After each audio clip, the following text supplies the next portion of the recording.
ಮೈಸೂರಿನಲ್ಲಿ real estate ಉದ್ಯಮಿಯನ್ನ kidnap ಮಾಡಲಾಗಿದೆ. ತಡರಾತ್ರಿ ವಿಜಯನಗರದ ಹೆರಿಟೇಜ್ ಕ್ಲಬ್ ಬಳಿ ಲೋಕೇಶ್ ಈತನನ್ನ ಕಿಡ್ನಾಪ್ ಮಾಡಲಾಗಿದೆ.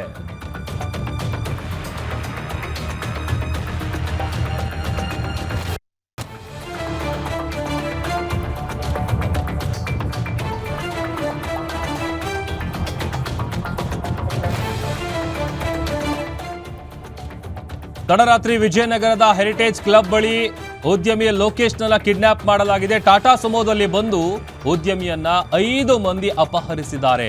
ಉದ್ಯಮಿಯ ಪತ್ನಿಗೆ ಕಾಲ್ ಮಾಡಿ 30 ಲಕ್ಷ ರೂಪಾಯಿಗೆ ಬೇಡಿಕೆ ಇಟ್ಟಿದ್ದಾರೆ ಕಿಡ್ನಾಪರ್ಸ್. ವಿಜಯನಗರ ಪೊಲೀಸರಿಗೆ ಮಾಹಿತಿಯನ್ನ ನೀಡಿದ್ದಾರೆ. ಉದ್ಯಮಿಯವರ ಪತ್ನಿ ಸಿನಿಮಿಯಾ ಸ್ಟೈಲ್ನಲ್ಲಿ ಆರೋಪಿಗಳನ್ನ ಪೊಲೀಸರು ಸೆರೆ ಹಿಡಿದಿದ್ದಾರೆ. ಪೊಲೀಸ್ ಮೈಸೂರಿನಿಂದ 50 ಕಿಲೋಮೀಟರ್ ದೂರದಲ್ಲಿ ಆರೋಪಿಗಳನ್ನ ಚೇಸ್ ಮಾಡಿ ಅವರನ್ನ ಅರೆಸ್ಟ್ ಮಾಡಿದ್ದಾರೆ. ಕಿಡ್ನಾಪ್ ಆದ 4 ಗಂಟೆಯೊಳಗೆ ಕಿಡ್ನಾಪರ್ಸ್ಗಳ ಹೆಡೆಮುರಿ ಕಟ್ಟಿದ್ದಾರೆ ಖಾಕಿ.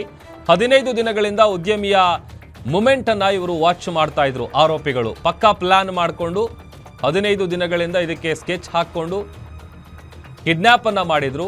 CCTVಯಲ್ಲಿ ಕಿಡ್ನಾಪರ್ಸ್ ದೃಶ್ಯ ಕೂಡ ಸೆರೆಯಾಗಿದೆ. ಇದು ತಡರಾತ್ರಿ ಫೋಟೋ ಕೂಡ ತೋರಿಸ್ತಾ ಇದೀವಿ ನೋಡಿ. ಲೋಕೇಶ್ ಅಂತ ಉದ್ಯಮಿಗಳು ಇವರನ್ನ ಕಿಡ್ನಾಪ್ ಮಾಡಿದ್ರು. ಕಿಡ್ನಾಪ್ ಮಾಡಿ ಸಿನಿಮಾಗಳೆಲ್ಲ ನೋಡ್ತೀವಲ್ಲ ನಾವು, ಕಿಡ್ನಾಪ್ ಮಾಡಾದ್ಮೇಲೆ ಅವ್ರ ಮನೆಯವ್ರಿಗೆ ಫೋನ್ ಮಾಡಿ ಈ ಥರ ಕಿಡ್ನಾಪ್ ಮಾಡಿದ್ದೀವಿ, ನಮ್ಗೆ ಇಷ್ಟು ಅಮೌಂಟ್ ಕೊಡಬೇಕು ಅಂತ. ಅದೇ ಥರ 30 ಲಕ್ಷ ರೂಪಾಯಿಗೆ ಡಿಮ್ಯಾಂಡ್ ಇಟ್ಟಿದ್ರು ಈ ಕಿಡ್ನಾಪರ್ಸ್. ಯಾವಾಗ ಅವ್ರ ಕಡೆಯಿಂದ ಕಾಲ್ ಬರುತ್ತೆ ಇಮಿಡಿಯೇಟ್ ಆಗಿ ಪೊಲೀಸರ ಗಮನಕ್ಕೆ ತಂದಿದ್ದಾರೆ ಲೋಕೇಶ್ ಅವರ ಪತ್ನಿ.